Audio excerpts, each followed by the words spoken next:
Selamat siang. Ya, baik. Sekali lagi saya bersama dengan kedua narasumber yang akan berbagi praktik baik pada siang hari ini mengucapkan terima kasih atas kesediaan Bapak Ibu guru yang boleh meluangkan waktunya di siang hari ini untuk sama-sama kita belajar bersama apa saja hal-hal baik yang ada di sekitar kita yang boleh menjadi satu panduan buat kita, boleh menjadi satu hal yang baik untuk kita dapat menerapkan tentu di dalam konteks pendidikan kita. Nah, kita akan memulai pertemuan kita pada siang hari ini.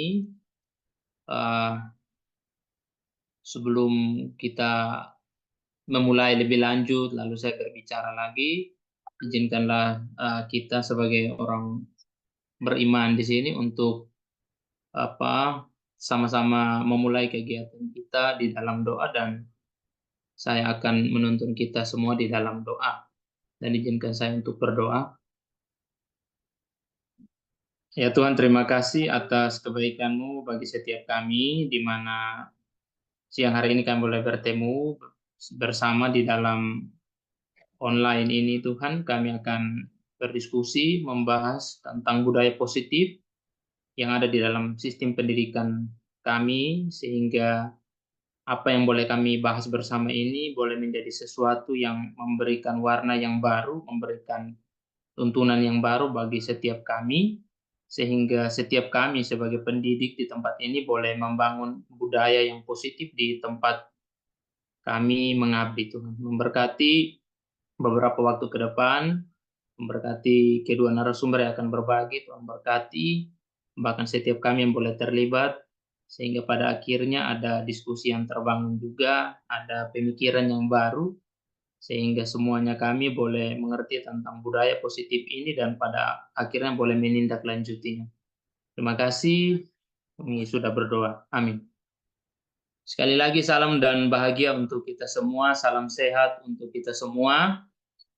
Terima kasih sekali lagi atas kesempatan yang baik yang ada siang hari ini di tengah kesibukan kita masing-masing. Kita semua boleh bertemu dalam online ini. Saya percaya bahwa setiap kita bertemu tidak ada satu yang kebetulan. Tentu ada hal baik, hal baru yang akan kita sama-sama pelajari ke depan dalam beberapa waktu ke depan. Nah, saya sendiri sebagai moderator di dalam pertemuan ini, saya Johanis Enunu, saya sebagai pimpinan di SMA Kristen Pandega Jaya, Kabupaten Kupang. Saya juga di dalam pendidikan guru penggerak, saya guru penggerak angkatan yang ke-9, dan di pertemuan kita siang hari ini juga ada dua narasumber yang Gimana dong? berbeda Kemabukan. tempat. Karena narasumber yang pertama Pak Ih, Samuel Meha saya ini. dari Kabupaten Kupang. Kadang di Beliau mana? sebagai Kosan ada koordinator orang. Ada sekolah. maksudnya ada pelajar. Istirahat. Apa belum pulang? Kak karena setengah nih di jurusan. Izin Pak, saya bisa atur saya sebagai co-host kan? Kak kadang tangan nih di jurusan dulu kan. Anak hanya anak saja yang ada sini. Jadi sampai besok dong sana ada. Ini cerita. Ini kayaknya apa? Ada. Bentar ya, Pak Jo masih ini di sama di sini. Ke ini. Karena supaya kelihatan. Jadi kita bisa Ke atur apa namanya? mute unmute. Teman PK. Ya. Gitu. Untuk sementara kok supaya ini kok kakak coba ini Kak Ito coba ya. Karena beta son bisa pamelu son apa belum pulang udah tapi makan minum di Harper sana. Oh ya.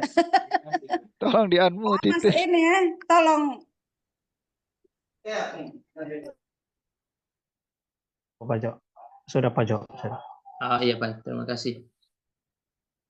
Ya sekali lagi kita di dalam pertemuan kita siang hari ini ada kedua narasumber yang akan berbagi praktik baik. Narasumber yang pertama Pak Samuel Meha dari SMA Kristen Pandega Jaya. Beliau merupakan koordinator sekolah dan juga CGP angkatan yang ke-11. Lalu narasumber yang kedua ada Pak Semi Kelali dari SMK Negeri 3 Kota Kupang. Beliau juga eh, sebagai CGP Angkatan 11 dari Kota Kupang. Nah, Bapak Ibu guru semua yang boleh hadir siang hari ini di dalam pertemuan online ini, adapun yang menjadi tujuan kita bersama, yakni kita tahu bersama bahwa pendidikan merupakan sesuatu yang tidak dapat dipisahkan dari yang namanya budaya. Kalau kita bicara tentang pendidikan, itu sama juga dengan kita membangun yang namanya satu budaya. Dan kita percaya juga bahwa budaya yang kita bangun di satu sekolah itu pada akhirnya juga akan mendidik atau akan membentuk satu pendidikan juga di situ. Jadi ini ibarat kata pendidikan dan kebudayaan adalah satu hal yang tidak bisa dipisahkan. Nah, tentu di dalam kita menjalankan satu pendidikan, kita perlu yang namanya budaya. Nah, budaya inilah yang akan menolong kita di dalam pendidikan itu sendiri, sehingga pada akhirnya kita akan melihat bahwa pendidikan seperti apa yang kita bangun, pendidikan seperti apa yang kita harapkan, pendidikan seperti apakah yang kita cita-citakan. Nah, untuk sampai pada cita-cita pendidikan itu sendiri, kita membutuhkan yang namanya satu budaya. Dan tentu kita tahu bahwa budaya itu sesuatu hal yang tidak bisa dibuat dalam 1-2 hari. Budaya itu harus dibuat atau direncanakan, didesain dari waktu ke waktu. Itu baru pada akhirnya bisa untuk membentuk yang namanya satu budaya. Atau sederhananya satu tindakan yang kita buat berulang kali secara terus-menerus dari waktu ke waktu, pada akhirnya tanpa direncanakan, tanpa disengajakan, pada akhirnya akan menjadi satu tindakan positif. Dan tindakan-tindakan ini yang pada akhirnya kita sebut dengan yang namanya budaya. Nah, tentu di dalam pendidikan sendiri juga sangat penting bagi kita bersama, baik kita sebagai bapak guru atau ibu guru, penting sekali untuk kita memiliki satu pemahaman yang baik tentang budaya itu sendiri. Karena saya melihat bahwa ketika guru atau pendidik memiliki pemahaman yang baik tentang budaya, otomatis pendidik tersebut akan membangun satu budaya, dan budaya itulah yang akan pada akhirnya diturunkan kepada murid-murid, kepada program-program yang ada di sekolah.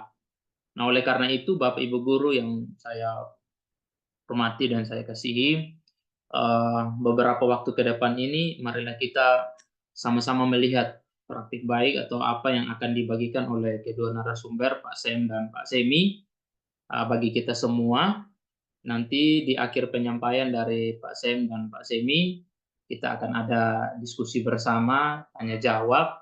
Nah, saya berharap Bapak Ibu guru yang tergabung dalam pertemuan online ini bisa mengikuti pertemuan ini dengan baik, bisa mencatat poin-poin pentingnya, sehingga pada akhirnya di akhir penyampaian materi ada diskusi tanya jawab dapat kita ikuti dengan baik. Mungkin itu Bapak Ibu guru semuanya, sekali lagi dengan penuh antusiasme yang tinggi, mari kita mengikuti pertemuan kita di siang hari ini. Untuk selanjutnya saya memberikan kesempatan kepada Pak Samuel dan Pak Semi, yang akan dimulai lebih dulu oleh Pak Samuel. Silakan Pak Samuel.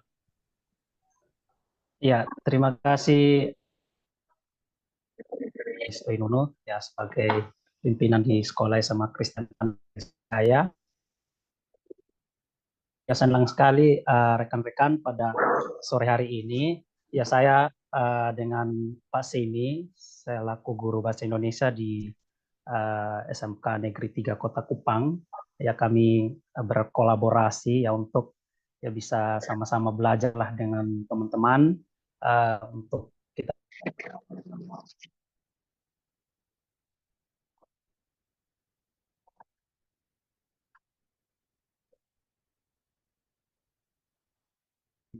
harapan kami bahwa ini jadi sebuah atmosfer yang baik buat teman-teman untuk kita ini sama-sama menciptakan sebuah positif di sekolah kita masing-masing. Ya, yang saya hormati rekan guru yang hadir pada sore ini. Ya, ada yang Leo dari SMK Negeri 3 Kota Kupang, selamat bergabung. Terima kasih sudah join pada sore hari ini. Teman saya yang jauh dari Sumba, Ibu Andi, selamat bergabung juga, dan teman-teman di SMA Kristen Pandega Jaya juga yang sudah sama di sore hari ini. Ya, Mr. Jo. Siap, Osen.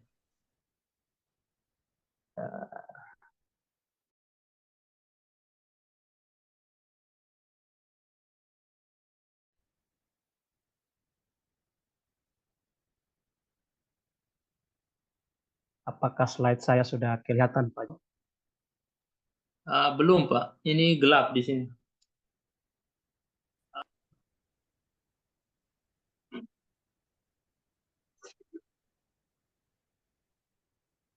Bentar.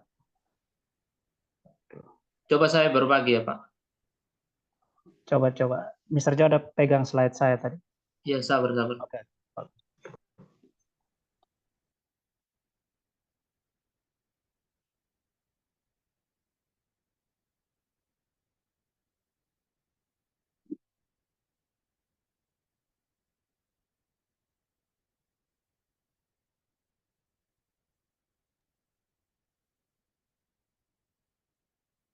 Oke, terima kasih Jo. Ya, rekam sore ya, saya positif. Ya, sekali lagi ini dari SMK Negeri 3 Kota Kupang. Nah, ini sore hari ini rekan-rekan kita sama-sama melihat apa yang harapan atau tujuan hari ini. Kita lihat sama-sama tujuannya. Next slide, Pak Jo. Oke, teman-teman, ya karena di dalam sesi kita sore hari ini ada beberapa materi yang kita nanti akan sama-sama lihat lebih dalam. Nah, harapan kami di tujuan sesi sore hari ini pendekatan hukuman dengan strategi penguatan perilaku positif.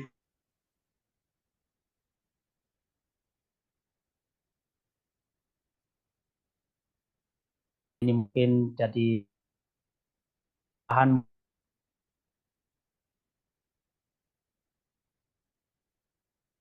gayanya adalah kalau anak salah biasanya kita kasih, nanti kita akan sama-sama melihat kira-kira apa yang kita gunakan di dalam kita menghadapi siswa-siswa yang istilahnya melanggar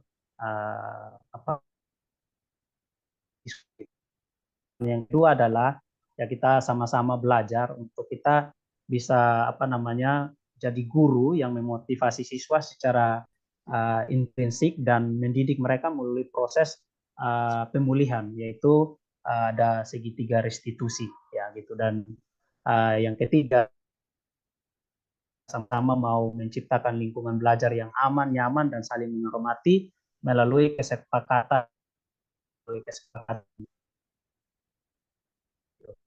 Yang keempat, sama mau belajar ya untuk kita sama-sama emosional dan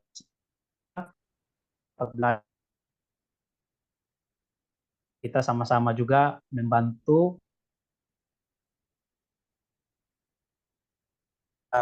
otoritas dan kebebasan sehingga dapat menciptakan lingkungan belajar yang demokratis dan kolaboratif. Dan yang terakhir adalah harapannya kita sama-sama kita dalam proses pemulihan hubungan dan perilaku melalui refleksi konstruktif. Ya. Sore hari ini kita langsung saja masuk ke materi. Saya lanjut next slide, Pak Jo. Nah, teman-teman, ternyata di slide saya kita sebelum mulai masuk di materi pertama ini, kita sama-sama ice breaking dulu ya, teman-teman. Saya akan kasih linknya ke teman-teman melalui kolom chat. Nanti teman-teman bisa kita sama-sama ini ya ikut ice breaking, terlibat dalam ice breaking. Oke, teman-teman, saya kirim di ini chat ya teman-teman. Nah, ini berhubung kita ya bisa dicoba ya teman-teman, ya berhubung kita lagi di suasana atau nuansa kemerdekaan, jadi ice breaking kita kali ini kita melihat soal-soal kemerdekaan gitu. Jadi silakan teman-teman bisa klik ya di quizzes di kolom chat dan nanti teman-teman bisa join di sana. Nanti saya pantau apakah rekan-rekan sudah bergabung. Oke, di sini saya pantau Johannes sudah bergabung, sudah 4 partisipan yang bergabung. Silakan teman-teman yang belum bergabung bisa join.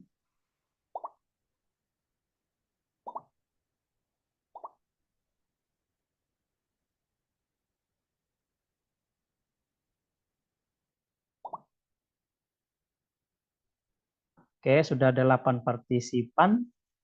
Yang lain boleh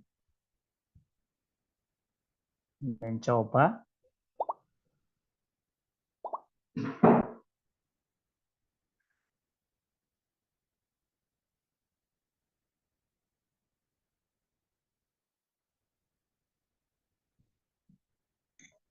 Pak Jo, apa slide saya muncul ya di share screen? Tidak muncul Pak Sam, gelap. Oh ya, Gelap ya? sudah. Sudah. Oh, sudah ya. Oke ya teman-teman, ini sudah 10 partisipan. Bagi yang belum bisa join, kalau memang rasa teman-teman yang lain masih sibuk, tidak apa-apa, saya start saja untuk kita menang waktu ya. Ini saya lihat ada sudah 10 partisipan yang join. Ya, oke, untuk kita menang waktu, saya start saja ya. Silakan teman-teman kita ice breaking sama-sama.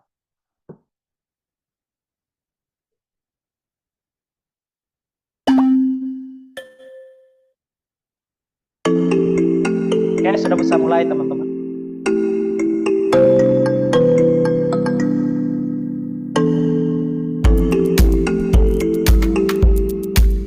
Oke, Miko sementara memimpin.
Pak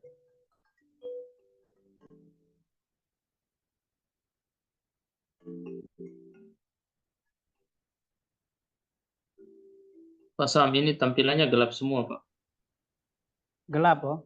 Sebentar. Iya, jaringan itu sepertinya di tempatnya Pak Sam. Kelihatan? Ya, sudah. Sepertinya sudah selesai, Pak. Sudah selesai ya teman-teman, saya akhiri. Kita lihat apakah yang mana.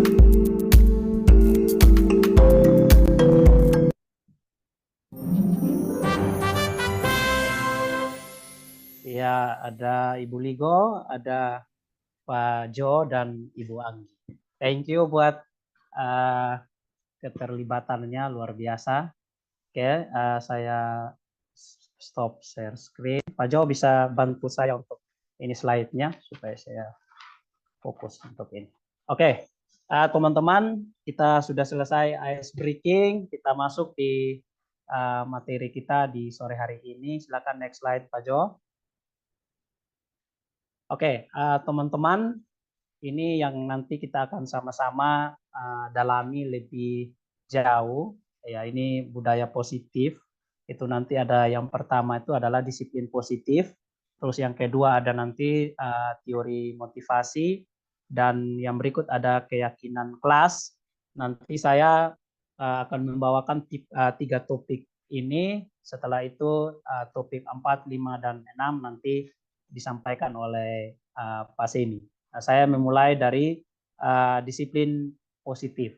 Ya teman-teman, kalau mendengar istilah disiplin positif ini, saya sejujurnya baru setelah mengikuti pendidikan guru penggerak ya, karena selama ini yang saya tahu kalau ada masalah yang terjadi di kelasnya saya bersama-sama dengan anaknya saya, ya sudah fokusnya adalah panggil, tegur, ngomong, sudah kalau didapati salah ya sudah kasih konsekuensi, dan konsekuensinya itu bervariasi beragam.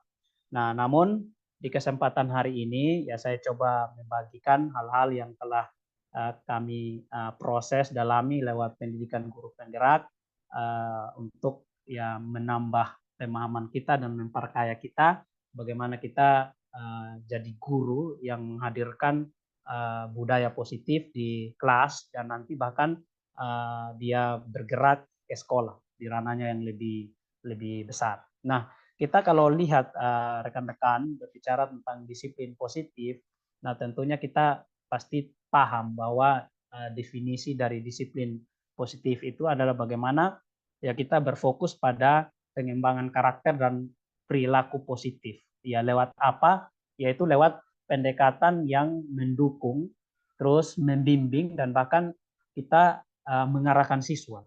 Ya bukan menghukum. Ya. Jadi yang jadi prinsip utama dari disiplin positif ini adalah yang pertama itu adalah keterlibatan siswa gitu. Jadi ya kadang kita memberikan kesempatan kepada siswa untuk berpartisipasi dalam istilahnya membuat aturan atau membuat kesepakatan terkait dengan kelas kita gitu. Jadi ya kita sama-sama buat. Terus yang berikut tentunya prinsipnya yaitu konsistensi gitu, di mana pada saat kita menerapkan aturan yang konsistensi ya tentunya itu akan jadi lebih mudah berjalan dan dia bisa juga fleksibel dengan konteks yang ada di sekolah kita atau di kelasnya kita. Dan prinsip utama juga di dalam disiplin positif adalah bagaimana kita melakukan penguatan positif, bagaimana kita mengekspresikan perilaku baik sebagai motivasi untuk anak ini terus bergerak atau terus bertumbuh.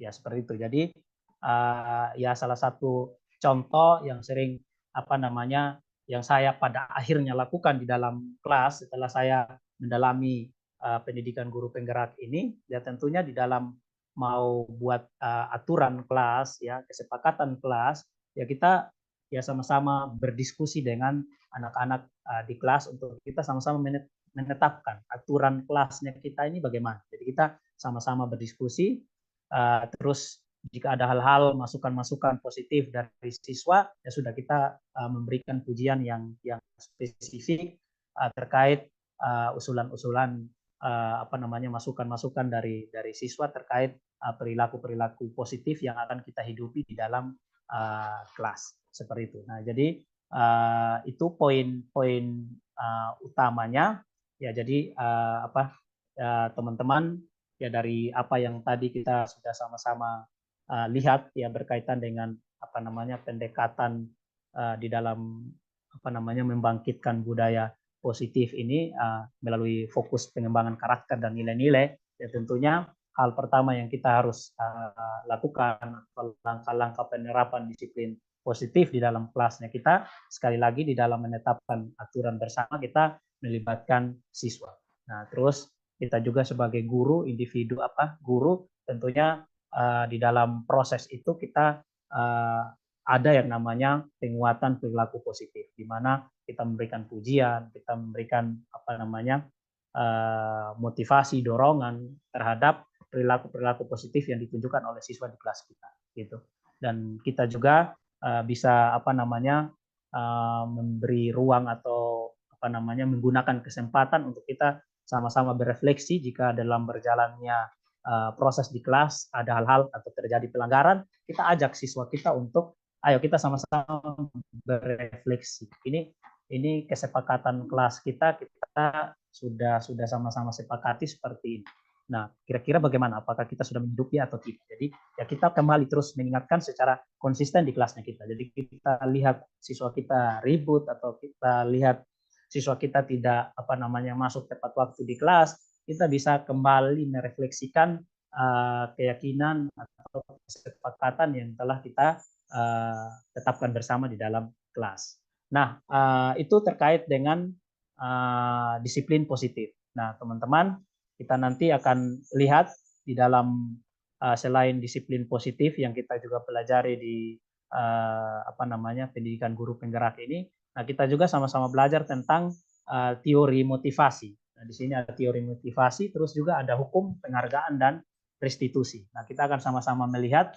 Nah, kalau kita misalnya pelajari lebih jauh terkait dengan teori motivasi, tentunya banyak sumber yang memberikan gambaran, terkhususnya teori motivasi yang sering dirujuk berasal dari Abraham Maslow dan William Glasser. Nah, di sini kalau kita lihat teori motivasi ini menarik ketika mereka menyampaikan, di mana kalau dari teori ini Abraham Maslow, teori kebutuhan Maslow itu dia menjelaskan bahwa motivasi manusia itu didasarkan pada pemenuhan kebutuhan yang diurutkan dalam hierarki, mulai dari kebutuhan psikologis hingga kebutuhan aktualisasi diri. Nah, dalam konteks budaya positif, tentunya memahami kebutuhan dasar siswa seperti rasa aman dan dihargai itu sangat penting untuk menciptakan lingkungan yang mendukung. Saya ulangi lagi, tentunya dalam konteks budaya positif, memahami kebutuhan dasar siswa seperti rasa aman dan dihargai itu sangat penting untuk menciptakan lingkungan belajar yang mendukung. Itu dari Abraham Maslow. Nah, sekarang kita lihat dari William Glasser. Dia mengatakan bahwa mengutamakan semua perilaku manusia itu didorong oleh 5 kebutuhan dasar. Nah, kebutuhan untuk bertahan hidup, cinta dan rasa memiliki, terus ada kekuasaan, kebebasan, dan kesenangan.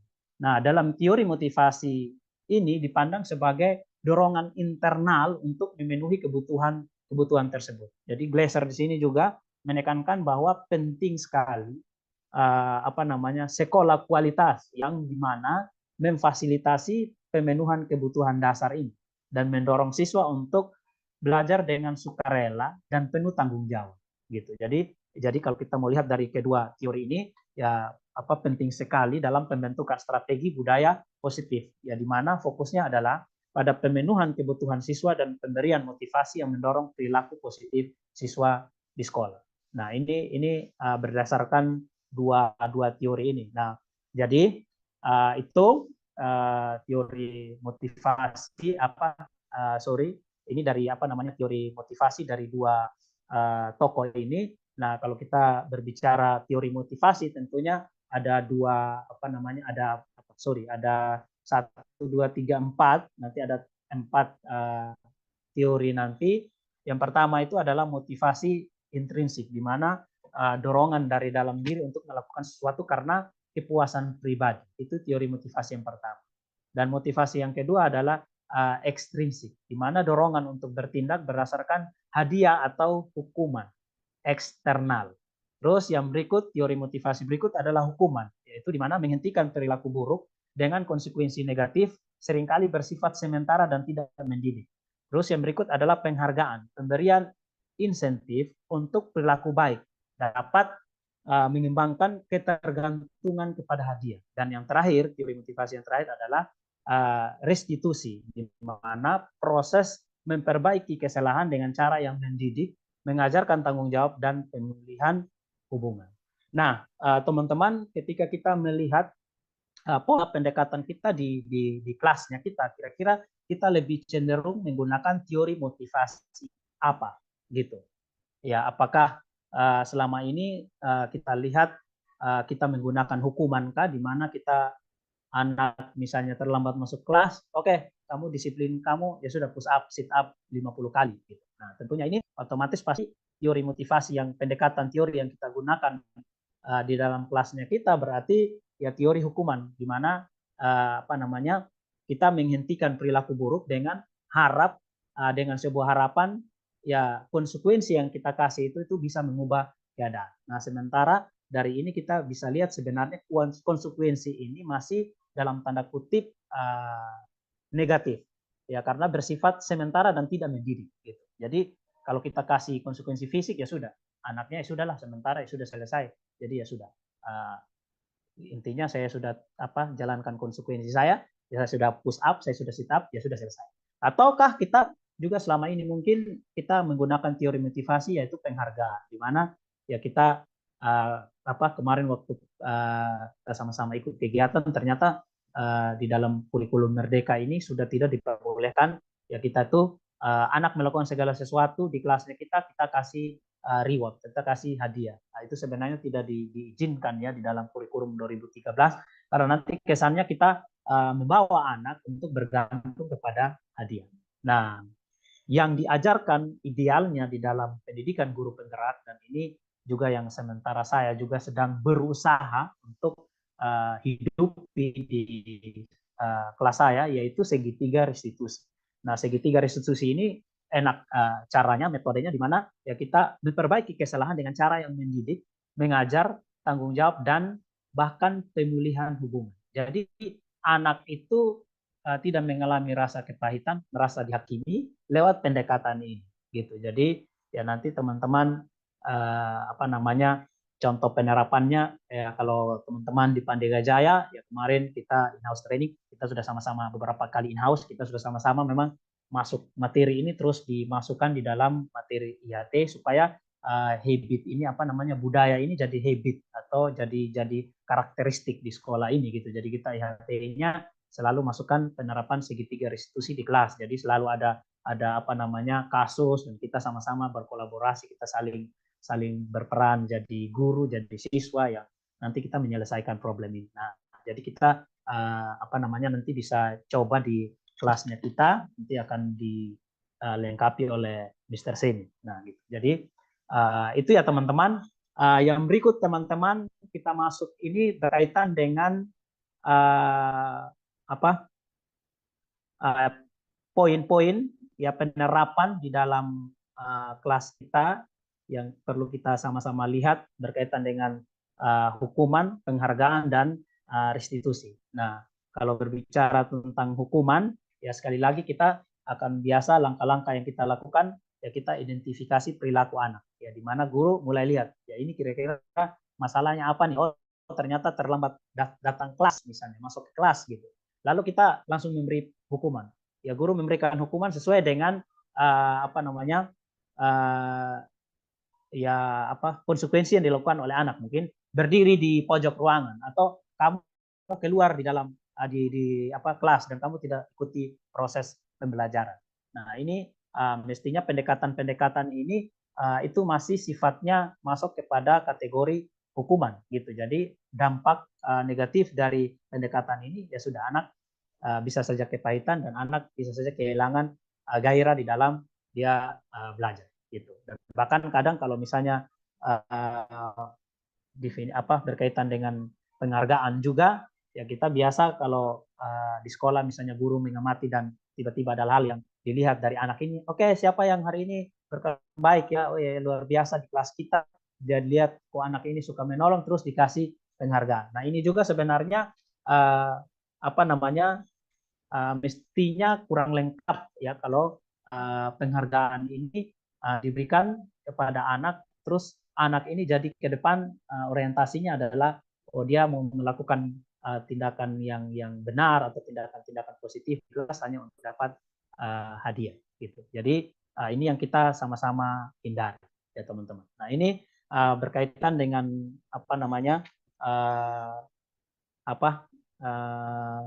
ini tadi disiplin positif dan teori motivasi, hukum penghargaan dan segitiga restitusi. Nah teman-teman, saya langsung masuk di poin yang terakhir, yaitu berkaitan dengan keyakinan kelas. Nah ini teman-teman di dalam pendidikan guru penggerak juga kita ini sama-sama belajar terkait dengan keyakinan kelas. Nah kenapa keyakinan kelas itu perlu hadir dalam kelasnya kita, karena sebelumnya itu saya jujur waktu belum ikut guru penggerak ya saya ya sudah tidak ya mengajar ya masuk seperti biasa gitu. Jadi kalau ada anak-anak ini ribut dan lain sebagainya sudah itu seperti biasa gitu. Tapi ada hal yang menarik dari pendidikan ini ketika kita belajar, ternyata untuk menjaga kelasnya kita tetap kondusif, kelasnya kita jadi kelas yang fun, yang anak mengalami sukacita belajar, ternyata ada suatu hal yang kita harus lakukan mestinya yang menolong kita, yaitu keyakinan kelas. Ya di mana di sini keyakinan kelas ini berbicara tentang nilai-nilai kepercayaan yang disepakati bersama oleh seluruh teman-teman guru di dalam kelas sebagai pedoman untuk kita tuh menjalani proses belajar di kelas. Jadi kembali lagi prinsip utama juga dari keyakinan kelas ini keterlibatan semua baik siswa yang ada di dalam kelas untuk menentukan keyakinan kelas. Terus komitmen bersama juga sesuatu yang sangat penting untuk kita bisa mematuhi keyakinan yang kita sudah sepakati bersama. Nah, misalnya ya kalau di kelas istilahnya mau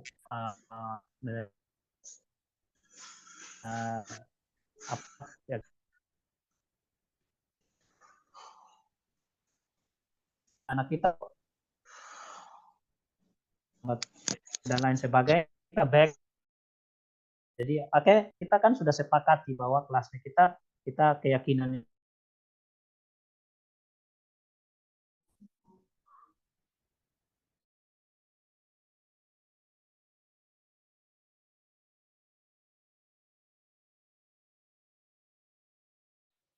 Pak Sem, suaranya Pak.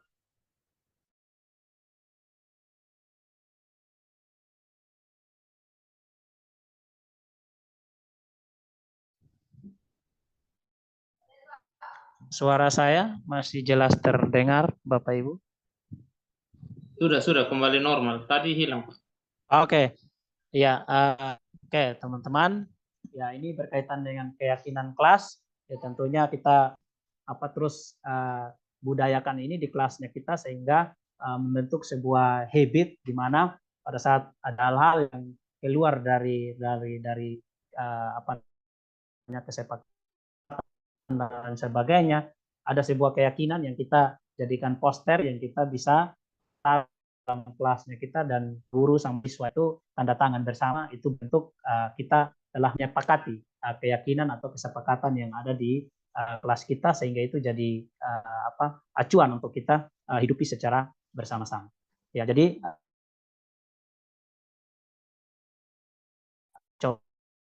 konsisten dan ini karena saat di awal semester kemarin ya kita karena memang paket di sini juga sudah selesai, ya kita terus diperkaya hal penting yang perlu apa yang telah kita sepakati, apa yang telah kita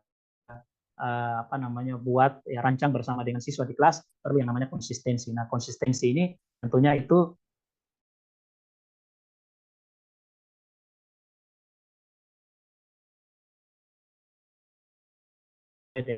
keluar dari keyakinan tanggung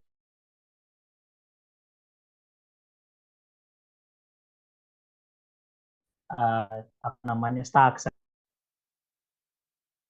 yang dipajang jadi putus.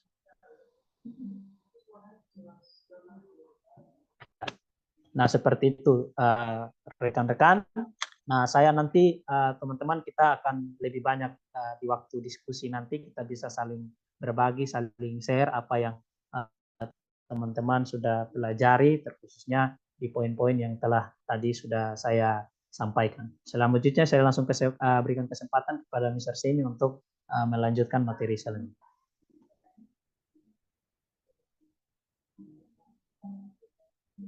Baik, terima kasih Mr. Sam yang sudah menyampaikan tentang 3 topik yang sangat menarik dan sangat relevan dengan kebutuhan peserta didik saat ini.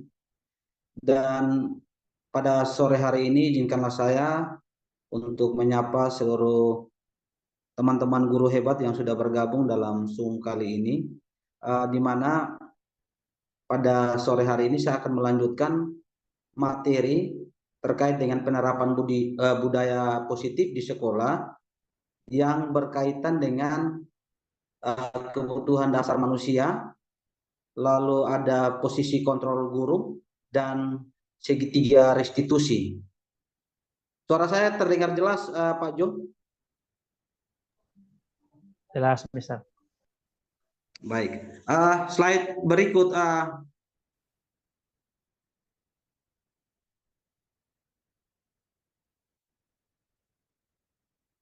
Oke, sebelum saya masuk dalam materi, saya juga ada ice breaking. Ice breakingnya saya pakai teka-teki. Teka-teki, nanti teman-teman, Bapak Ibu guru hebat bisa menjawabnya di kolom chat juga bisa, atau bisa bersuara. Ini menarik nih teka-tekinya. Kenapa orang naik taksi tidak bayar uang dahulu? Kira-kira kenapa ya? Ada yang bisa menjawabnya?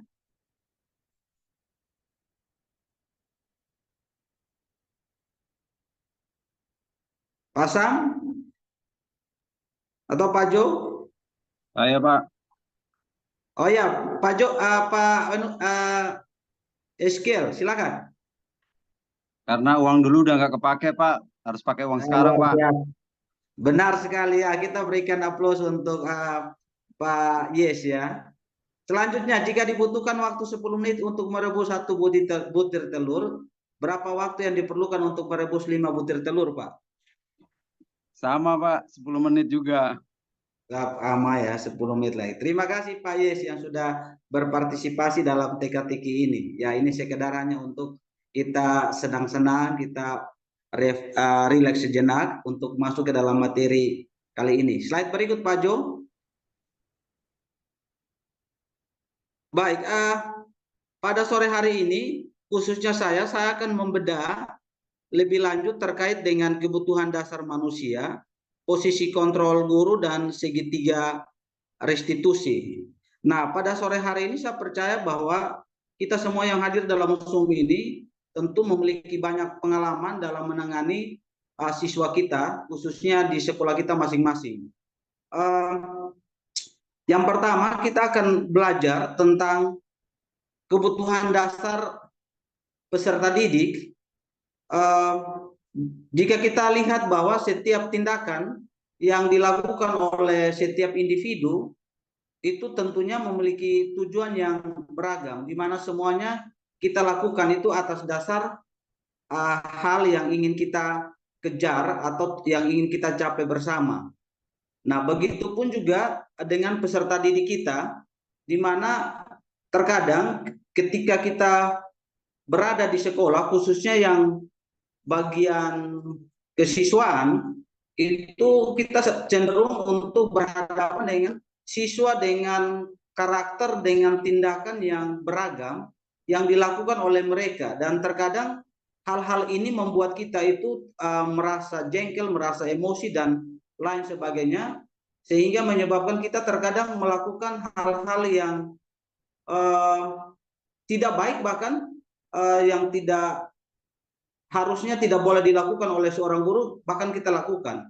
Oleh karena itu, sebaiknya kita menghindari hal tersebut dengan kita akan belajar memahami tentang 5 kebutuhan dasar manusia. Apabila kita paham ini, maka kita juga akan berusaha untuk memahami atau mengerti dengan hal-hal yang dilakukan oleh peserta didik kita. Nah, sebelum saya masuk lebih jauh terkait dengan 5 kebutuhan dasar manusia itu apa saja, saya ingin mengawalinya dengan satu pertanyaan pemantik yang bisa kita pelajari bersama atau renungkan bersama melalui satu cerita atau satu kasus yang terjadi di sebuah sekolah. Saya akan bacakan bagi kita semua, dan nanti setelah ini saya akan meminta tanggapan dari Bapak Ibu guru hebat semua. Di mana ada Ibu Ambar, guru wali kelas 2, ia sedang bingung menghadapi ulah salah satu siswa di kelasnya. Siswa tersebut bernama Doni. Beberapa anak di kelas tersebut telah datang padanya dan mengeluhkan Doni yang sering meminta bekal makan siang mereka dengan paksa. Jika Anda menghadapi situasi seperti Ibu Ambar, apa yang akan Anda lakukan? Nah, menurut Anda kira-kira apa alasan Doni melakukan hal tersebut? Nah, dari cerita ini saya minta partisipasinya atau jawaban dari Bapak Ibu. Jikalau Bapak Ibu mengalami situasi seperti itu, apa yang akan Bapak Ibu lakukan, dan menurut Bapak Ibu kira-kira alasannya apa Doni melakukan hal tersebut? Saya persilahkan buat Bapak Ibu guru hebat yang mungkin mau berkomentar, saya persilahkan.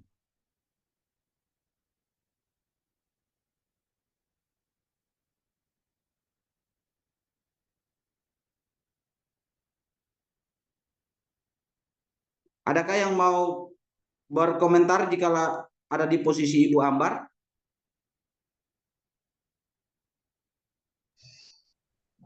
Memanggil Doni, ditanyakan Memanggil Doni.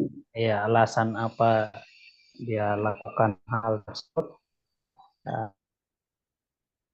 Baik. Ya.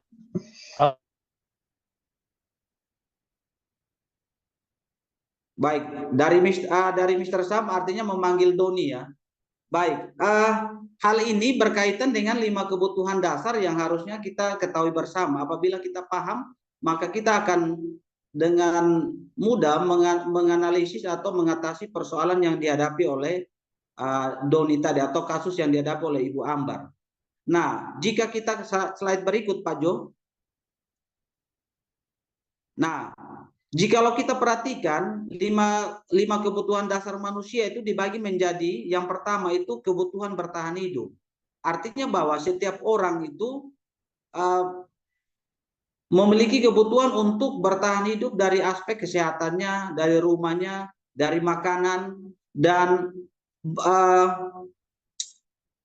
hal ini biasanya bersifat fisiologis. Artinya bahwa setiap individu itu membutuhkan yang namanya perasaan aman, dan kebutuhan ini melekat dalam setiap individu. Nah, jika kita perhatikan kasus Doni tersebut, apabila jawaban Doni ketika ditanya oleh Ibu Ambar adalah karena ia lapar dan orang tuanya tidak membawakan bekal makan siang, maka kebutuhan dasar yang sedang berusaha dipenuhi oleh Doni adalah kebutuhan untuk bertahan hidup.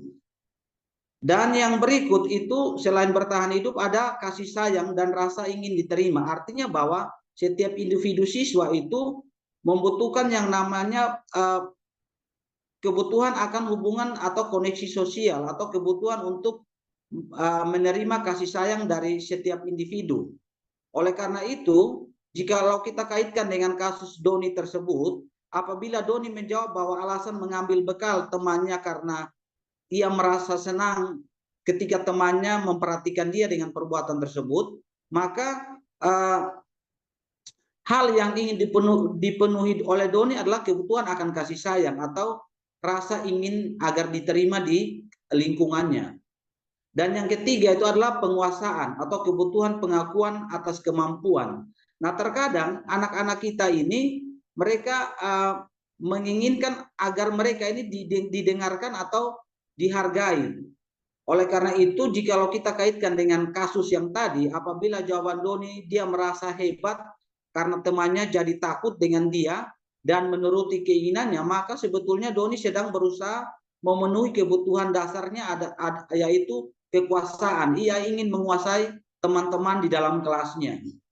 Dan yang berikut adalah kebebasan. Setiap individu itu kebutuhan membutuhkan yang namanya kebebasan. Artinya bahwa ia mau mandiri, memiliki pilihannya sendiri, mampu mengendalikan arah hidup seseorang. Nah, terkadang kita menemui anak-anak yang seperti ini di dalam sekolahnya kita. Nah, jika kita lihat jawabannya Doni bahwa dia merasa bosan dengan bekal makanan yang dibawa ibunya dari rumah, karena ibunya selalu membawakan bekal yang sama setiap hari, maka kebutuhan yang ingin dipenuhi oleh Doni adalah dia ingin adanya kebebasan dalam dirinya. Nah, terkadang kita melihat banyak anak-anak kita, khususnya Pak Ye sebagai wakil kesiswaan, itu juga anak-anak itu seperti itu. Mereka mau bebas. Dan kalau kita paham dengan kebutuhan anak-anak ini, maka kita juga akan mengerti dengan situasi tersebut dan kita akan mencarikan solusi terbaik dari setiap permasalahan yang dihadapi oleh anak-anak kita. Dan kebutuhan dasar manusia yang terakhir adalah kesenangan, di mana kebutuhan untuk merasa senang. Jika kita kaitkan dengan kasus yang tadi, bila Doni menjawab bahwa ia melakukan karena iseng saja dan ia menikmati ekspresi wajah teman-temannya yang kesal karena diambil makanannya secara paksa, maka berarti Doni ini berusaha untuk memenuhi kebutuhannya akan kesenangan. Dan itulah 5 kebutuhan dasar yang tanpa kita sadari atau kita sadari bahwa itu melekat dalam setiap individu manusia, khususnya siswa kita, yaitu kebutuhan bertahan hidup, kebutuhan akan kasih sayang dan rasa diterima, kebutuhan akan penguasaan atau kekuasaan, lalu yang keempat ada kebebasan, dan yang terakhir itu adalah kesenangan. Nah, selanjutnya kita akan masuk ke dalam posisi kontrol yang harus dimiliki oleh setiap guru di sekolah dalam berhadapan dengan setiap peserta didik. Slide berikut, Pak Jo. Nah, posisi kontrol ini dibagi menjadi ada 5 posisi kontrol yang harusnya dimiliki oleh setiap pendidik atau guru, di mana yang pertama itu posisi kontrol kita, yang pertama adalah biasanya kita bertindak sebagai penghukum. Nah, penghukum ini biasanya dimiliki oleh kita yang di bagian kesiswaan. Karena ini berkaitan dengan hukuman fisik yang kita berikan kepada siswa apabila siswa melakukan atau melaksanakan pelanggaran atau melanggar aturan yang sudah kita sepakati. Dan biasanya hal-hal ini kita temui di dalam setiap sekolah kita, yaitu penghukum, posisi kontrol seorang guru itu sebagai penghukum. Nah, bagaimana ciri-cirinya? Kalau ciri-ciri kita sebagai penghukum adalah kalimat-kalimat yang biasa kita lontarkan itu adalah patuhi aturan saya atau awas. Atau biasa juga kita selalu mengucapkan kamu selalu saja salah. Selalu pasti selalu atau dan terakhir selesai. Kamu akan berhadapan dengan saya. Atau kita biasa mengatakan juga terlambat lagi. Pasti terlambat lagi, selalu datang terlambat. Kapan bisa datang tepat waktu dengan nada intonasi yang tidak bersahabat dengan peserta didik. Nah, jikalau kita ada di posisi atau posisi kontrol ini, maka kemungkinan murid akan marah, mendedam atau bersifat agresif bila kita dominan melakukan hal ini. Dan biasanya posisi kontrol penghukum ini biasanya ada di bagian kesiswaan. Baik itu wakil kesiswaan atau di bagian pembina OSIS. Dan posisi kontrol yang kedua itu adalah setelah penghukum, biasanya itu pembuat rasa bersalah. Nah, apa yang dimaksud dengan pembuat rasa bersalah? Pembuat rasa bersalah di sini maksud adalah biasanya ini guru menggunakan suara yang lembut, dan biasanya intonasi-intonasi yang dikeluarkan ketika siswa buat kesalahan adalah, ibu sangat kecewa sekali dengan sikap kamu. Artinya intonasinya lembut, dan tindakan yang kita lakukan ini bisa membuat siswa ini merasa bersalah, dan karena ia telah melanggar kesepakatan kelas atau mengecewakan guru atau orang tua. Dan posisi kontrol yang berikut adalah sebagai teman. Apabila kita ada dalam posisi sebagai teman, ini kita tidak akan menyakiti murid. Nah, ini biasanya kalau posisi teman ini banyak disukai oleh anak-anak. Jadi punya konektif dengan anak-anak ini sangat banyak. Jika posisi kita dominan ini, maka ya anak-anak akan lebih dekat dengan kita. Biasanya bahasa-bahasa yang keluar itu adalah, ayo bantulah demi Bapak atau demi Ibu. Ayo ingat, tidak ada bantuan Bapak selama ini. Atau bisa saja ada bantuan-bantuan dengan nada ramah yang kita berikan kepada anak-anak kita.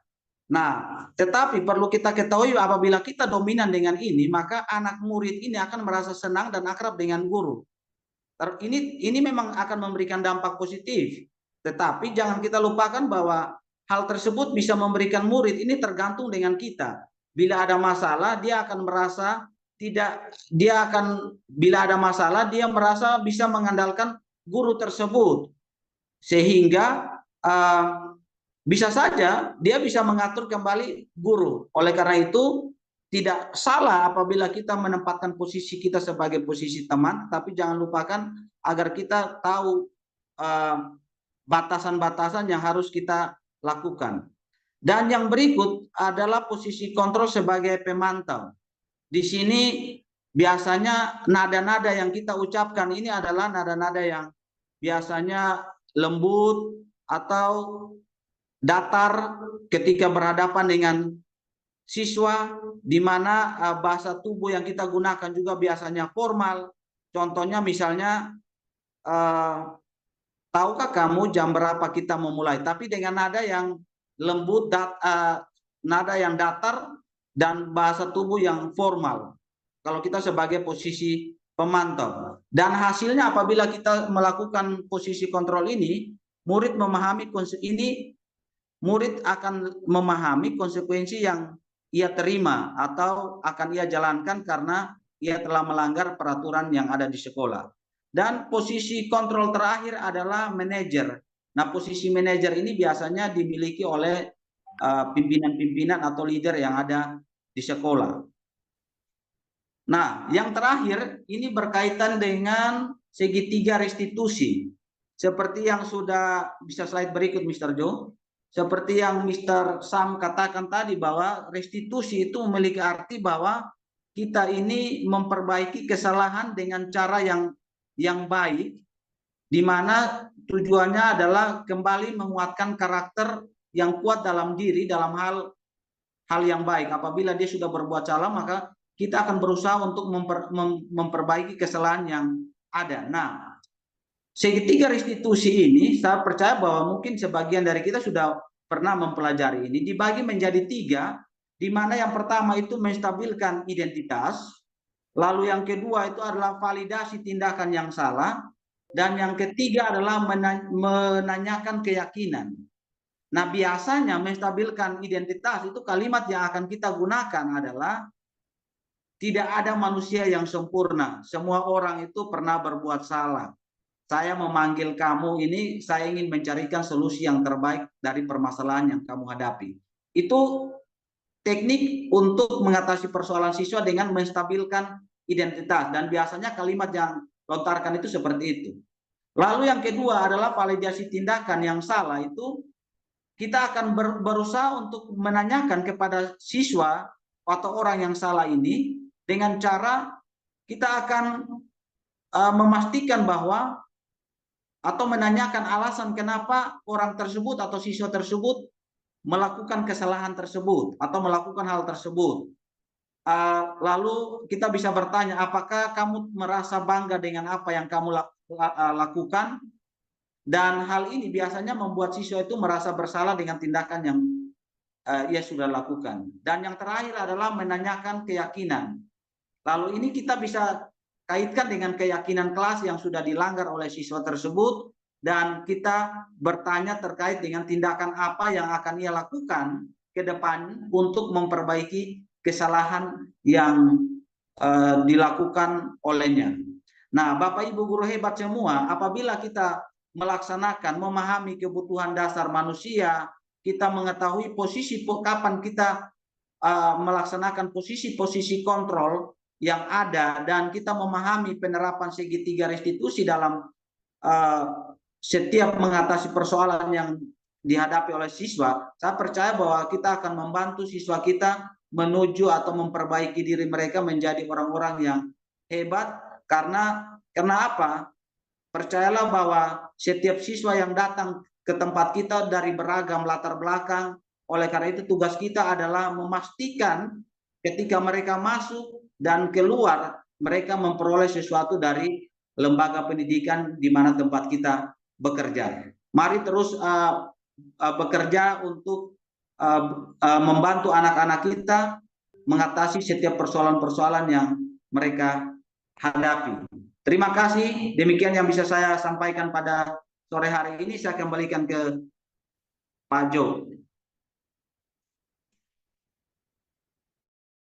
Ya, luar biasa sekali Bapak Ibu guru apa yang disampaikan oleh Pak Sem dan juga Pak Semi, sangat luar biasa. Kalau saya menyampaikan kembali bahwa tadi Pak Samuel sudah menyampaikan kepada kita tentang disiplin positif, teori motivasi, dan juga keyakinan kelas.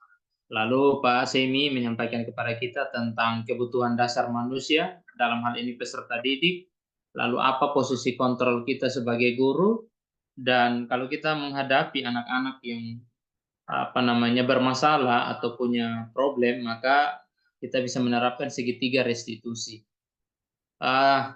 Selanjutnya kita akan masuk di dalam diskusi tanya jawab. Jadi di pertama ini saya memberikan kesempatan buat Bapak Ibu guru 3 orang untuk bertanya kepada Pak Sam atau Pak Semi terkait apa yang sudah disampaikan. Saya berikan kesempatan untuk 3 orang guru.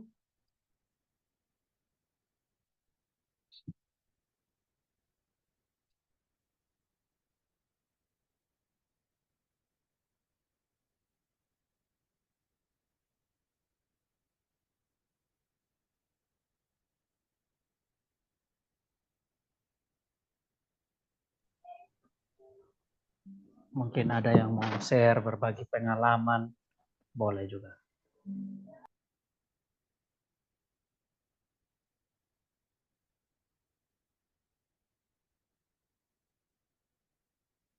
Baik, Bapak Ibu guru, mungkin ada yang mau bertanya terkait apa yang telah disampaikan oleh Pak Samuel dan Pak Semi,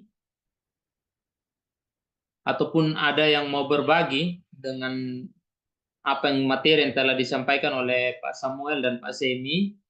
Mungkin ini berhubungan dengan oleh kita semua, karena saya percaya bahwa kita semua di sini adalah pendidik atau guru-guru.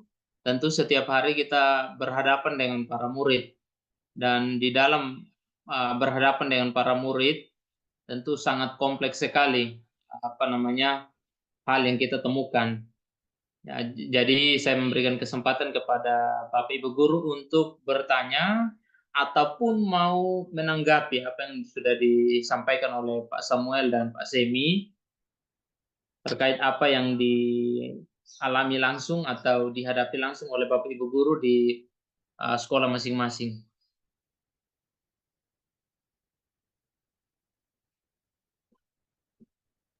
Silakan Bapak Ibu guru. Baik, Pak Jo, saya izin. Ya, izin silakan sebentar. Pak Semi.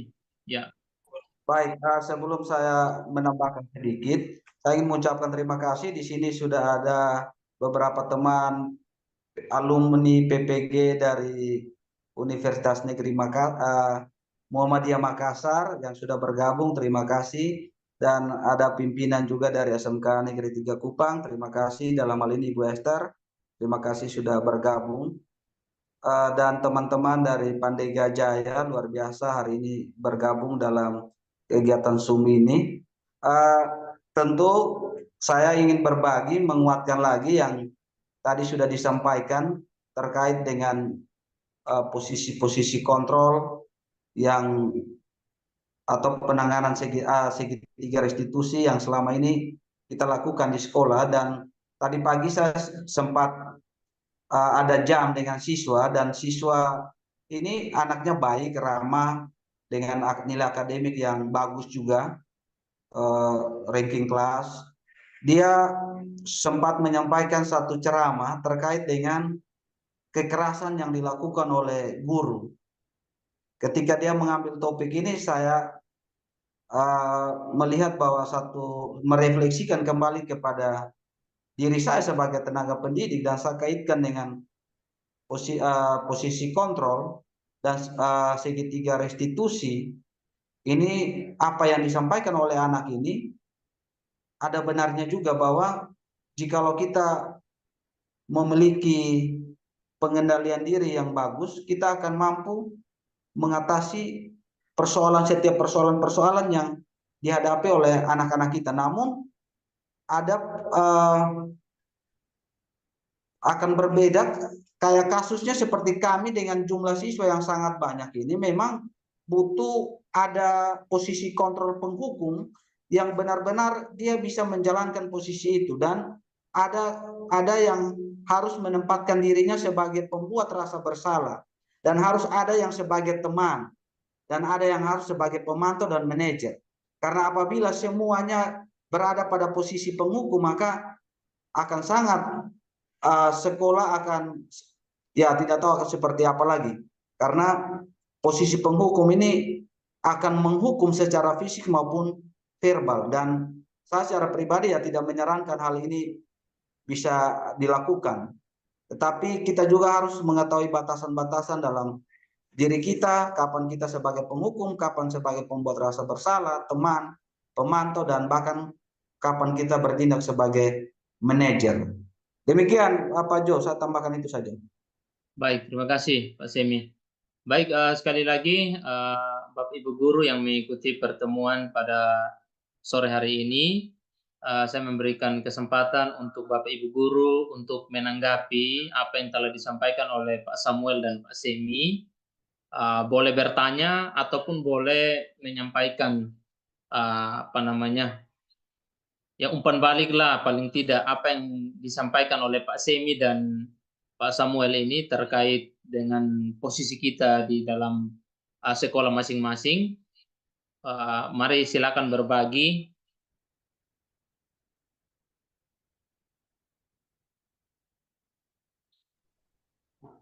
Pak Jo, sorry. Ya, silakan kalau Pak saya mau ini. Iya, karena teman-teman budaya positif ya. Kemarin saya sempat salah satu rencana aksi nyatanya saya itu bagaimana menghadirkan suasana atau budaya di sekolah ini yang terus punya spirit 5S gitu. Nah, cuman karena video saya belum selesai diedit tapi belum diedit, jadi belum sempat diputarkan. Nah, ya tentunya dengar budaya positif ini, ya ini semestinya jadi karakteristik sekolah. Jadi saya sempat ngobrol ke anak-anak saya pada saat ketemu mereka dalam menyampaikan ya untuk terus kita sama-sama hidupi lebih dalam terkait spirit budaya positif di sekolah ini dalam hal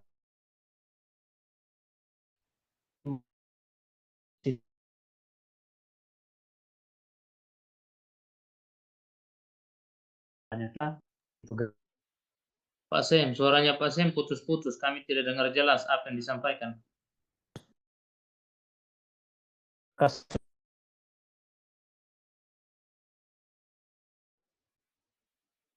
Putus-putus, Pak. Suaranya tidak jelas.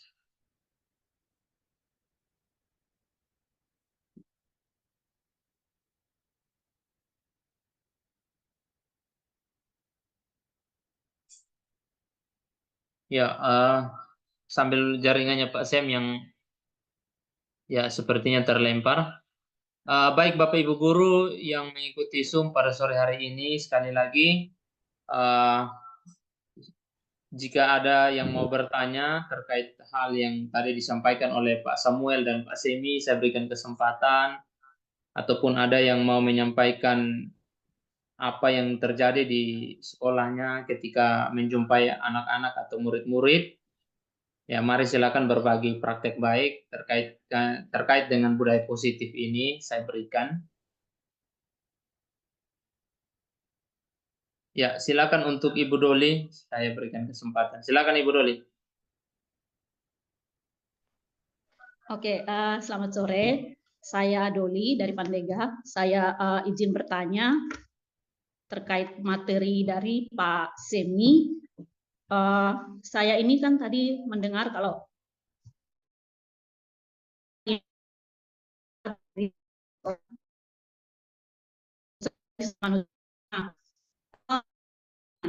kira ketika kita itu mengkaitkan, ketika kita berhadapan dengan siswa yang mungkin memiliki kasus atau memiliki problem dan lain sebagainya, bagaimana kita mengkaitkan antara 5 kebutuhan dasar itu dengan segitiga restitusi yang tadi sudah sempat dijabarkan oleh Pak Semi tadi. Terima kasih. Baik, terima kasih Ibu Doli. Pak Semi, ini kita langsung saja ya Pak Semi. Ya. Tadi silakan. pertanyaannya apa saja? Ya, pertanyaannya adalah begini. Tadi kita sudah belajar tentang posisi kontrol, di mana guru punya posisi kontrol. Nah, lalu kalau misalkan guru berhadapan dengan anak-anak dan guru tersebut harus melakukan segitiga restitusi, itu bagaimana hubungannya atau kaitannya antara posisi kontrol tadi dengan segitiga restitusi? Baik, terima kasih. Seperti yang sudah saya sampaikan tadi, bahwa 5 kebutuhan dasar manusia ini itulah yang melekat dalam setiap insan individu. Ketika dia melakukan satu kesalahan atau apapun itu, tentu ada alasannya kenapa ia melakukan hal tersebut, dan biasanya tidak terlepas dari 5 kebutuhan dasar ini, baik itu kebutuhan bertahan hidup, kasih sayang, penguasaan, kebebasan, dan kesenangan. Nah, jika kita lihat hal ini relevan, biasanya hal ini terjadi di dalam setiap hal yang saya hadapi, khususnya saya pribadi di sekolah ya. Ketika contoh ada kasus siswa ini, dia sering melakukan yang namanya tindakan mengganggu temannya, melakukan pembulian.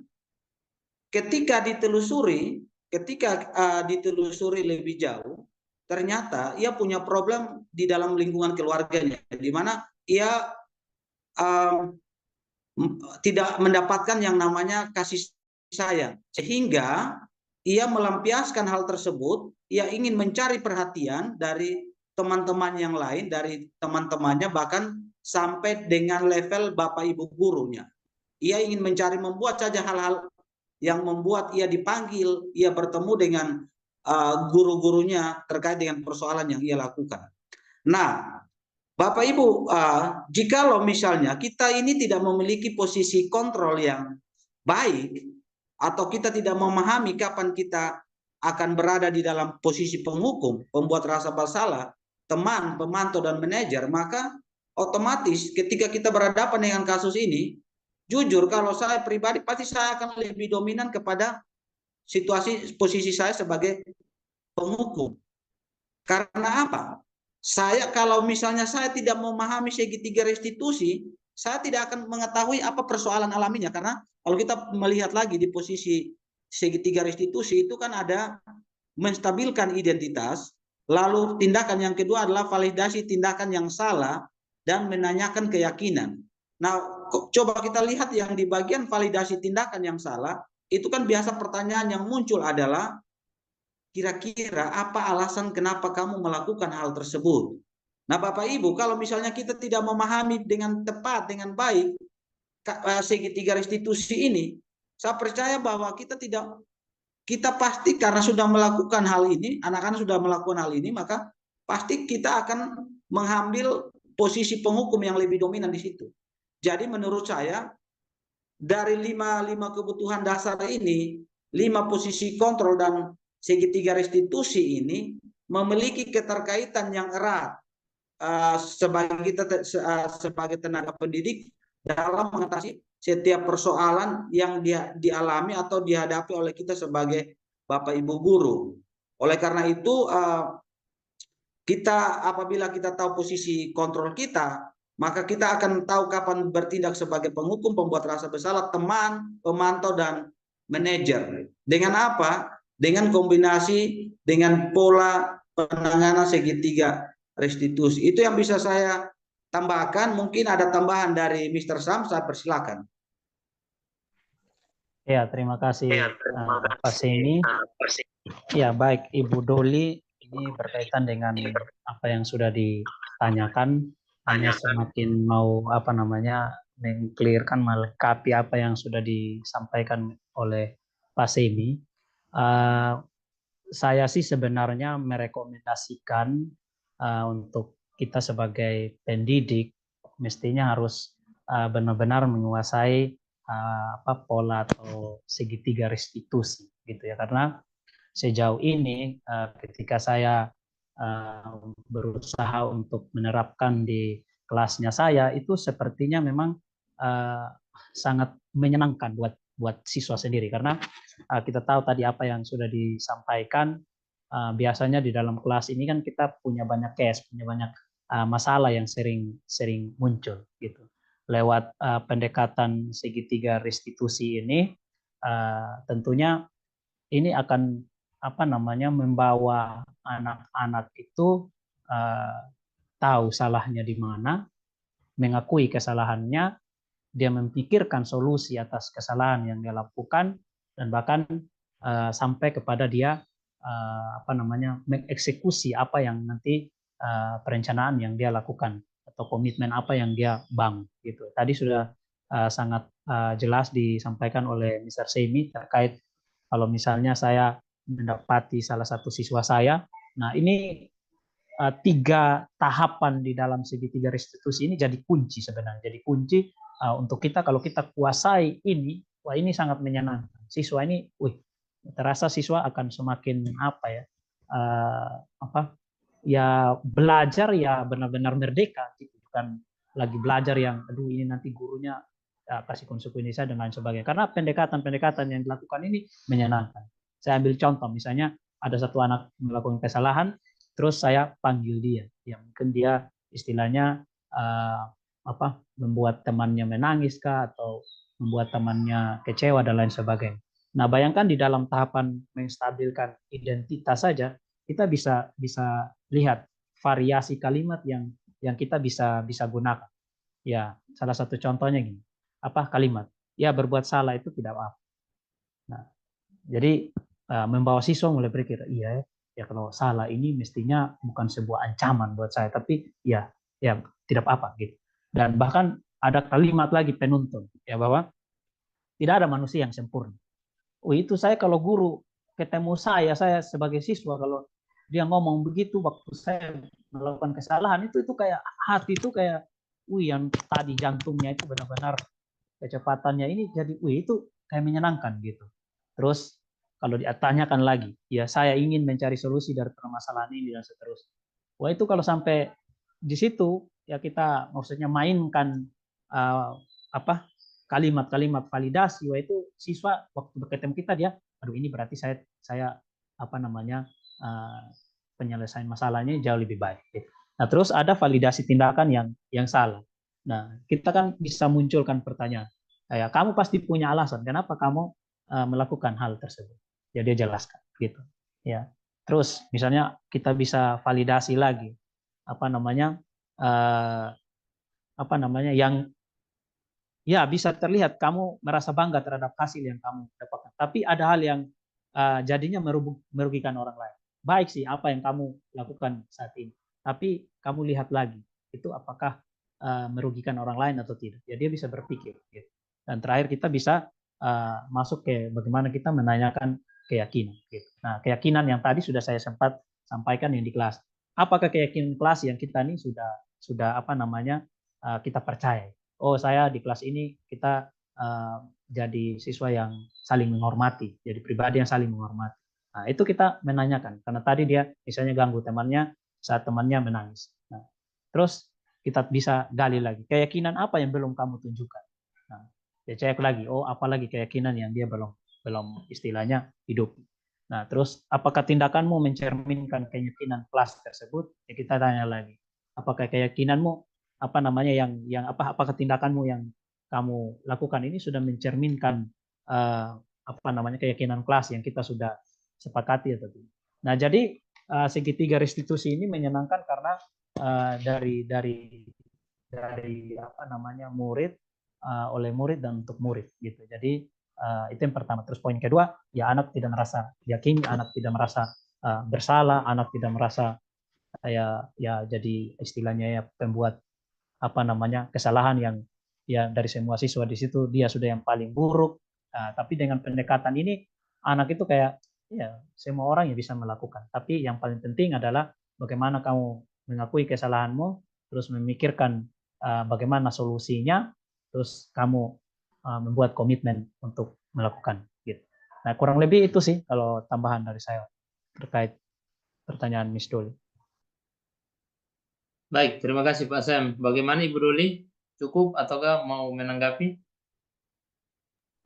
Izin, berarti saya dapat berkesimpulan bahwa terkait dengan kebutuhan dasarnya siswa ini, saya harus pertama saya harus menstabilkan dulu identitasnya, kemudian saya memvalidasi. Nah, di bagian validasi itu saya akan menggali secara keseluruhan apa yang melatar belakangi si siswa ini untuk melakukan tindakan tersebut. Sehingga kapan saya akan bertindak sebagai seorang penghukum, kapan saya akan bertindak sebagai seorang apa namanya fasilitator dan lain sebagainya, itu saya akan menentukan dari apa hasil validasi saya, apa hasil pendalaman saya terhadap kasus yang tadinya melatar belakangi dia itu. Seperti itu mungkin kira-kira, izin. Ya, bagaimana Pak Semi?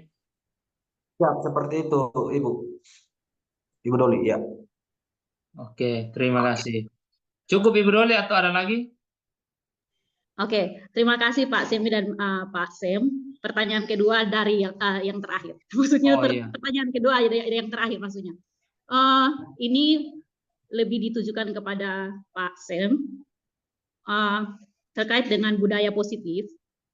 Mungkin bisa digambarkan apa kira-kira saya sebagai orang awam yang mungkin belum bergabung dalam guru penggerak dan lain sebagainya, apa kira-kira budaya positif yang bisa saya bangun di sekolah saya sebagai seorang pendidik. Langkah nyatanya apa atau apa kira-kira yang bisa saya ambil sebagai seorang pendidik untuk membangun budaya positif itu. Sekalipun saya masih belum terlalu memahami tentang budaya positif. Terima kasih. Baik, terima kasih Ibu Doli. Langsung saja Pak Sam. Iya, terima kasih ya Ibu Doli. Ya terkait dengan budaya positif ini tentunya di sekolah masing-masing itu pasti banyak ya apa namanya topik-topik budaya positif bahkan di kelas. Tapi ya kepingin mendorong lebih ya ini karena kita nanti actionnya di kelas ya jadi filosofi dari guru penggerak ini kan tergerak, bergerak, dan menggerakkan. Ya, kita tidak bisa menunggu pimpinan, tapi kita memulai dari kelasnya kita. Nah, salah satu budaya positif yang tentunya perlu kita sama-sama mulai ya istilahnya hidupi dan kita komitmen untuk sama-sama jalan, yaitu berkaitan dengan kesepakatan dan keyakinan kelas. Itu sesuatu yang sangat baik ya dan sangat menolong kita sebagai seorang guru maupun siswa di dalam efektivitas pembelajaran. Ya kita jadi apa namanya guru yang tidak sibuk dengan waktu siswa melakukan kesalahan kita panggil, selesaikan dan lain sebagainya. Tapi dengan lebih mudah kita akan mengarahkan anak untuk melihat ini kesepakatan kelas atau keyakinan kelas yang kita sudah sama-sama sepakati. Dengan sendiri, tanpa kita ngomong kamu ini salah dan lain sebagainya, seperti ini kamu ini kenapa lakukan ini, sudah ulang-ulang kali terjadi seperti ini, itu akan membawa anak berefleksi, wah iya ternyata saya sudah melanggar kesepakatan gitu. Nah, ini salah satu budaya positif yang perlu kita ini. Dan yang berikut adalah ini berkaitan dengan kita kalau di kelasnya saya belajar untuk memberi apresiasi atau apresiasi lah buat anak-anak ketika mereka misalnya selesai presentasi atau selesai mereka melakukan tugas, ya kita setiap aktivitas apapun upayakan sedapat mungkin kita beri apresiasi. Ya dengan begitu ya anak bukan juga jadi anak yang tentunya bergerak berdasarkan apresiasi, tapi ini jadi habit atau budaya di dalam kelas yang dalam tanda kutip kita menghargai siswa gitu, menghargai usaha daripada anak-anak kita di kelas gitu. Nah, yang berikut budaya positif lagi. Nah, kita tahu di NTT khususnya di Tilong ini kan kalau di sekolahnya kami kan ini bulan-bulan tertentu itu panas, jadi kadang suasana pembelajaran itu juga itu susah anak mau masuk gitu. Tapi kita membudayakan hal-hal yang positif. Mungkin setelah anak-anak kita lihat jenuh dan lain sebagainya di pembelajaran, mau beralih ke pembelajaran berikut atau metode berikut, ya kita cobalah untuk kasih ice breaking. Nah, ini mungkin sesuatu hal yang ice breaking. Tapi kalau kita lihat makna atau kandungan di balik dasar dari kita ice breaking itu sebenarnya kalau pola kerja otak manusia itu ketika dia lagi belajar gitu ya, tiba-tiba ini sudah penuh, terus dia jeda sedikit dan dia harus mau lanjut belajar lagi, itu seperti otaknya dia di reset. Nah, jadi ketika dia otaknya sudah penuh gitu, kita paksa lagi dengan materi yang baru, ya bisa jadi anak-anak jadi jenuh, anak jadi bosan. Ya kita membudayakan sesuatu yang baru dengan mungkin di setiap perpisahan peralihan jam pembelajaran atau kita mau masuk ke metode pembelajaran berikutnya, kita bisa masukkan ice breaking. Nah, karena saya ini guru yang hari-hari ini itu ice breaking itu sesuatu gitu. Jadi siswa kalau sudah saya di kelas kalau sudah tidak ice breaking itu siswa bilang, "Woi, Mister, ini hari kayaknya Mister tidak kasih ice breaking gitu." Jadi, ternyata sibuk dengan ini, ternyata luka gitu. Ayo, kami sudah bosan, kami sudah jenuh gitu ya. Nah, itu dikasih. Nah, ini kan artinya bukan membuat anak bermain bersantai-santai saja, tapi kita juga melihat kebutuhan murid ini bahwa ya kapasitas dia menampung materi pembelajaran dari pagi sampai siang ini juga jadi bahan pertimbangan ya, psikologi dan lain sebagainya. Tentunya kita kasih sisiplah aktivitas pembelajaran dan ini jadi budaya positif. Nah, yang berikut ini yang paling sampai di level ini yaitu tadi kita berusaha untuk membudayakan hal yang positif di kelasnya kita, yaitu segitiga restitusi. Nah, karena saya percaya Bapak Ibu itu di kelasnya kita ini pasti tidak lepas dari berbagai macam persoalan. Entah itu siswa, beragam macam karakteristik siswa ini pasti ada dan muncul permasalahan di kelasnya kita. Nah, makanya tadi saya bilang salah satu yang perlu saya rekomendasikan buat teman-teman pendidik perlu dalami lebih budaya salah satu budaya positif ini melalui pendekatan segitiga restitusi buat anak-anak kita yang kaya akan persoalan akan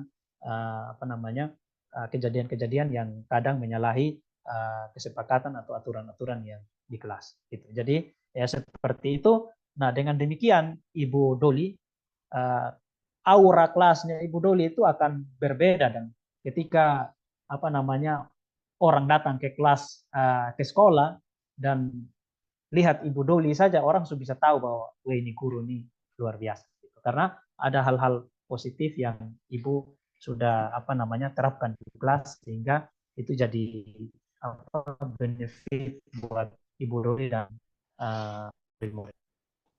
Itu dari saya. Kalau Pak Semi mungkin mau silakan. Baik, terima kasih. Pak Semi ada Pak? Pas. Oke, Pas ya. Baik, terima kasih Ibu Doli atas pertanyaannya. Terima kasih juga tanggapan dari Pak Semi dan Pak Samuel. Untuk Bapak Ibu guru yang lain, mungkin ada yang mau berbagi praktik baiknya atau mau menanggapi apa yang sudah disampaikan sebelum kita mengakhiri pertemuan kita sore hari ini.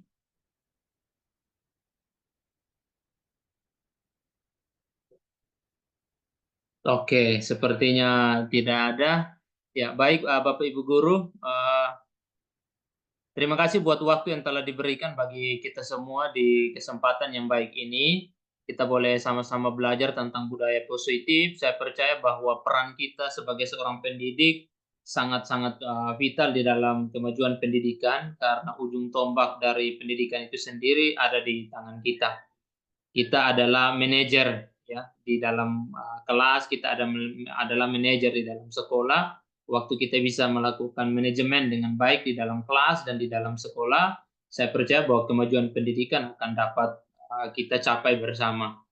Dan lewat budaya positif yang telah disampaikan oleh Pak Samuel dan Pak Semi, kiranya itu menjadi satu hal yang mendorong kita, memotivasi kita sebagai seorang pendidik atau sebagai seorang guru untuk menerapkan di dalam kelas kita atau di sekolah kita. Sehingga apa yang dicita-citakan oleh sekolah melalui visi misi yang ada dapat terwujud nyatakan. Nah, mengakhiri pertemuan kita mungkin ada closing statement dari Pak Samuel dan Pak Semi, saya berikan kesempatan.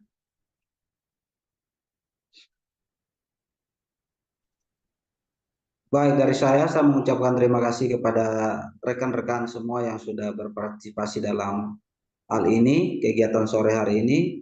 Kiranya apa yang telah kami bagikan pada sore hari ini dapat menambah khazanah pengetahuan dalam setiap pribadi kita, dan endingnya adalah kita bisa melakukan sesuatu gerakan-gerakan kecil kita bisa terapkan dalam setiap kelasnya kita. Dan setelah ini mungkin Pak Jo minta tolong untuk bisa disebarkan link absensinya supaya nanti kita bisa buat sertifikat untuk teman-teman yang hadir. Terima kasih. Siap, Pak. Dari Pak Samuel? Ya, teman-teman, rekan-rekan, terima kasih ya Suri sudah menyita waktu teman-teman di pertemuan sore hari ini. Senang sekali ya teman-teman bisa kita berproses sama-sama, terus mendorong ya untuk kita jadi insan pembelajar. Ya, saya punya satu quotes ya, selama Anda hidup Anda belajar, dan selama Anda belajar Anda hidup. Ya, jadi terus ya tergerak, bergerak dan menggerakkan. Sekian Mr. Jo, terima kasih. Baik, terima kasih Pak Samuel dan Pak Semi. Sekali lagi terima kasih untuk Bapak Ibu guru hebat semuanya. Salam dan bahagia untuk kita semua, salam sehat. Mohon kita foto bersama sebelum kita akhiri pertemuan kita sore hari ini. Izin bagi Bapak Ibu guru yang bisa nyalakan videonya atau on cam, mohon untuk dinyalakan supaya kita bisa foto bersama. Kalau yang terkendala jaringan ya dipahami, tapi kalau yang bisa silakan. Oke, saya hitung ya. 1, 2, 3.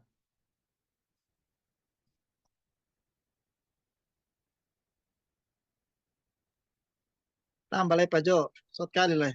Oh ya, siap Pak.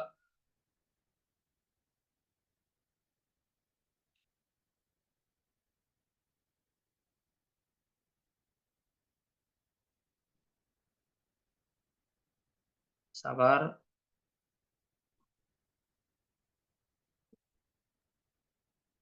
Oke, ulang. 1, 2, 3.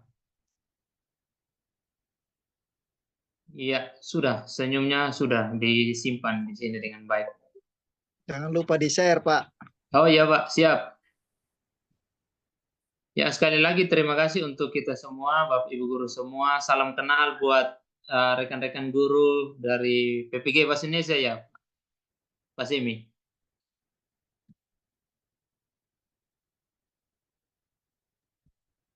Ya, dari rekan-rekan Bahasa Indonesia. Oke, siap. Terima kasih. Salam kenal, salam maju terus untuk kita semua. Baik, saya kira itu saja yang bisa kami sampaikan. Terima kasih buat semua Bapak Ibu guru hebat atas waktu yang kita. Kiranya apa yang menjadi topik kita hari ini bisa terus menggerakkan kita untuk melakukan budaya-budaya positif di sekolah kita masing-masing. Salam dan bahagia untuk kita semua. Selamat sore bagi kita semua. Selamat sore. Ya, selamat sore. Selamat sore untuk kita semua. Jangan lupa yang Selamat belum sore teman-teman. Terima kasih. Selamat sore, terima kasih. Dua pemateri hebat. Pak Seni, Pak Sang. Terima kasih Pak Yudi. Salam kenal. Moderator juga luar biasa. Siap, hormat diberi, Pak. Siap, siap. Salam. Pak Yudi calon fasilitator. Makasih Adeo, sorry. Hormat, guru penggerak.